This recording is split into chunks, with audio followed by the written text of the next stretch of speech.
salam sehat semuanya. Selamat beraktivitas. Jumpa lagi bersama saya Aprilia Sikone.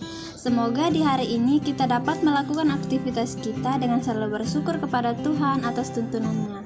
Oh ya, teman-teman, jangan lupa ya untuk selalu mengikuti protokol kesehatan, yaitu selalu menggunakan masker, selalu mencuci tangan untuk kita mencegah virus corona. Nah, pada podcast kali ini akan dibahas topik yang sangat menarik loh, yaitu tentang asesmen otentik. Nah, topik ini adalah salah satu topik yang diambil dari mata kuliah evaluasi pembelajaran anak usia dini. Oke, baik teman-teman semuanya. Kali ini saya tidak sendiri loh. Saya bersama rekan saya, Kakak Misunia, sebagai narasumber. Halo, kami apa kabar? Baik, Kak Aprilia. Apa kabar juga, Kak? Puji Tuhan, saya juga baik seperti kakak sekarang. Oke Kak, hari ini saya mau mengajak kakak untuk kita tanya jawab dulu terkait topik yang akan kita bahas, yaitu tentang asesmen otentik anak usia dini. Tapi sebelumnya saya mau bertanya, apa sih asesmen otentik itu? Oke, Kak, pertanyaan yang sangat bagus sekali. Tapi sebelum saya menjelaskan tentang pengertian asesmen otentik, sebelumnya saya mau menjelaskan dulu mengenai asumsi-asumsi dasar yang melandasinya, yaitu asumsi yang berkaitan dengan PAUD, proses belajarnya, pengetahuan, dan juga pembelajaran.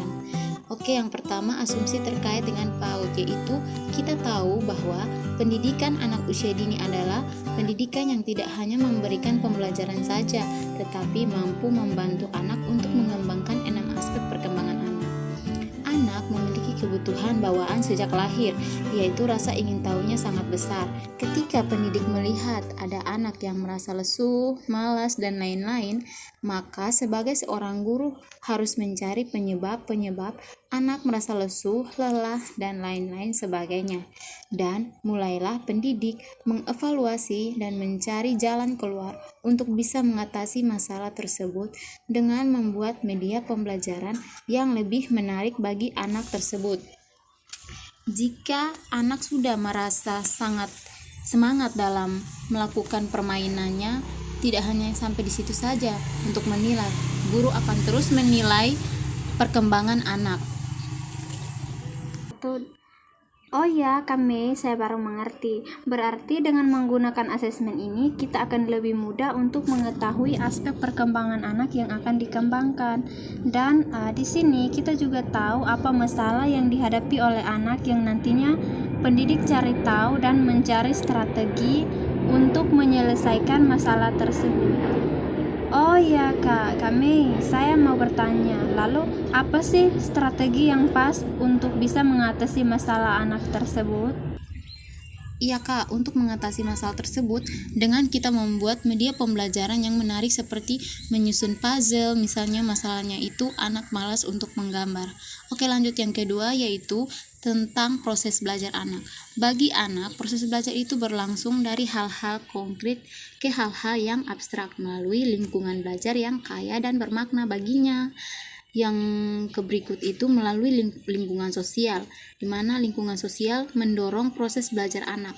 Dan yang keempat itu adalah daya pikir anak juga ikut terlibat. Artinya bahwa dalam kegiatan bermain, pendidik harus dapat memberi peluang pada anak untuk mengambil keputusan sendiri dan memilih apa yang akan dikerjakan. Baik, saya mengerti dengan penjelasan kakak. Jadi sebagai pendidik harus memperhatikan lingkungan yang akan disiapkan agar menarik dan bisa memenuhi kebutuhan pertumbuhan dan perkembangan belajar anak. Dan kita juga harus meningkatkan daya pikir anak dengan model pembelajaran yang menarik bagi anak. Lalu, apa sih Kak peluang yang harus guru berikan agar anak tersebut mau mengambil keputusan sendiri dan memilih apa yang harus dikerjakan? Nah, pertanyaan itu yang saya tunggu. Jadi peluang di sini artinya pendidik memberikan kesempatan kepada anak untuk memilih sendiri model permainan sesuai dengan minat mereka. Oh iya, iya.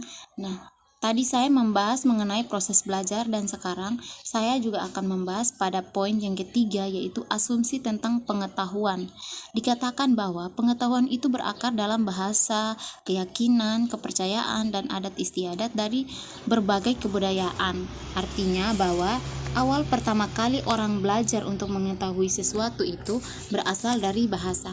Apa yang dikeluarkan oleh lingkungan sekitar, dalam artian orang tua itulah yang akan diikuti. Selanjutnya anak-anak mengenal agamanya, apa yang dipercayakan, dan pastinya akan dikenalkan juga adat istiadat dari orang tuanya. Jadi itu adalah salah satu pengetahuan yang didapat anak mulai sejak lahir sampai dewasa. Adapun pengetahuan baru itu dibangun di atas pengetahuan dan pengalaman sebelumnya dan dipengaruhi oleh pendapat masing-masing orang. Begitu ya Kak Mei. Berarti seseorang mendapatkan pengetahuan baru itu berasal dari pengenalan bahasa, mengenal agamanya, dan adat istiadat. Oh ya Kak Mei, saya masih kurang paham tentang bagaimana seseorang membangun pengetahuan barunya di atas pengetahuan dan pengalaman sebelumnya, Kak. Oke, baik, jadi begini Kak Aprilia, maksud seseorang membangun pengalaman barunya di atas pengalaman sebelumnya, yaitu misalnya saya contohkan pada anak usia dini yang suka menggambar tapi gambarnya belum bagus. Nah, agar anak bisa menghasilkan satu gambar yang bagus, maka harus ada dorongan yang kuat dari orang tua agar anak terus berusaha menggambar, dan pada akhirnya anak akan mendapatkan hasil yang baik, yaitu gambarnya tidak seperti sebelumnya yang belum sempurna. Oke, kami saya paham. Oke deh, selanjutnya saya akan menjawab pertanyaan dari Kak Aprilia tadi tentang pengertian dari asesmen otentik. Nah, asesmen otentik itu sendiri adalah suatu proses interaksi antara individu dengan lingkungan di mana orang itu berada, seperti yang sudah dijelaskan Kak Aprilia sebelumnya. Kalau saya kaitkan dengan asumsi asesmen otentik, maka terjadi interaksi antara anak dengan lingkungan dan membangun pengetahuan dari lingkungan tersebut. Asumsi asesmen otentik juga merupakan suatu bentuk interaksi yang dilakukan anak untuk menumbuhkan kemampuannya dan potensinya. Oke, baik kami. Terima kasih atas penjelasannya. Nah, saya juga ingin bertanya lagi ya, Kak. Coba Kakak berikan contoh interaksi apa sih yang anak ciptakan sehingga dapat menumbuhkan kemampuan atau potensinya? Oke, baik. Salah satu contoh bentuk interaksinya yaitu guru bertanya pada anak apa yang sedang anak lakukan saat ini, lalu anak menjawab, "Saya sedang menjual sayur." Lalu guru bertanya lagi, "Sayur apa yang dijual?" Dan anak pun akan menjawab, "Saya menjual sayur bayam, kangkung, sayur manis, dan masih banyak sayur yang lainnya." Nah, di situ terjadilah interaksi anak dengan guru tersebut.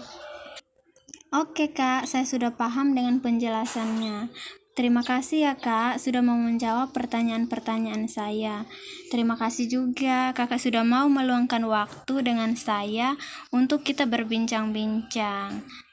Iya, sama-sama Kak Aprilia. Oke, teman-teman semua, sampai di sini dulu ya pembahasannya. Semoga bermanfaat. Sampai jumpa.